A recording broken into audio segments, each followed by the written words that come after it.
Скопје ќе добие градоначалник во вториот круг гласање на 2 ноември. Предноста на кандидатот на ВМРО ДПМН Орце Ѓорѓиевски е огромна пред против кандидатот Амар Мециновиќ од Левица. За кандидатот на ВМРО ДПМН гласале 91.612 граѓани. За кандидатот на Левица 30.662.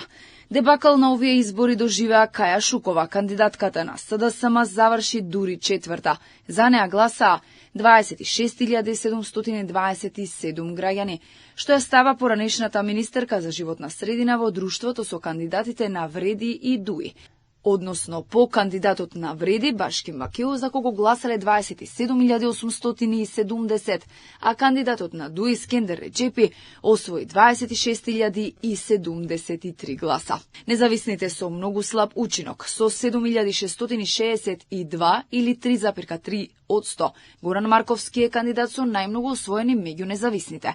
Другите се движат со освоени гласови меѓу 0,8 и 0,16%. Сега во вториот круг следува жестока борба за гласовите и довербата на граѓаните. Орце Ѓорѓиевски порача дека првото полувреме го добиле убедливо, но надпреварот се уште не е завршен. Победата мора да ја потврдиме и да ја направиме уште поголема.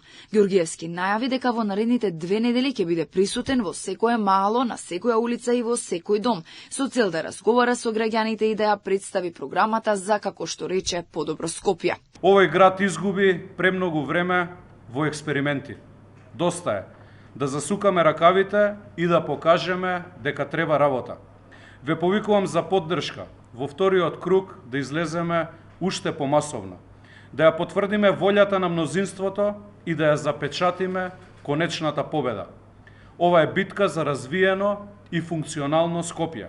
Кандидатот за градоначалник од Левица, Амар Мециновиќ, порача дека Скопје покажало храброст и подготвеност за промена. Левица испише историја прв пат по независна Македонија, кандидат за градоначалник на главниот град кој не е поддржан ниту од ВМРО ДПМН, ниту од СДСМ, успеа да влезе во втор круг. Порача Мециновиќ, објавувајќи дека влегува во битката со Орце Ѓорѓиевски за град Скопје. Сега во вториот круг имаме јасен избор помеѓу две визии.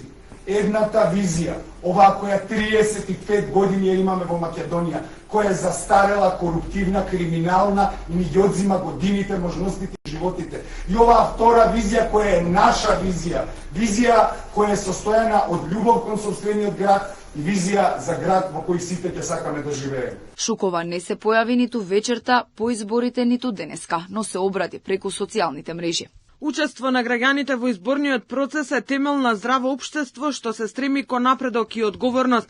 Резултатот не е оној што го посакувавме, сепак горда сум на кампањата што ја водевме. Честно, транспарентно и со јасна визија за развој и подобар живот за сите жители на Скопје. Заедно можеме да градиме политичка култура заснована на почит, диалог и идеи. Јас ќе продолжам да работам за јавниот интерес.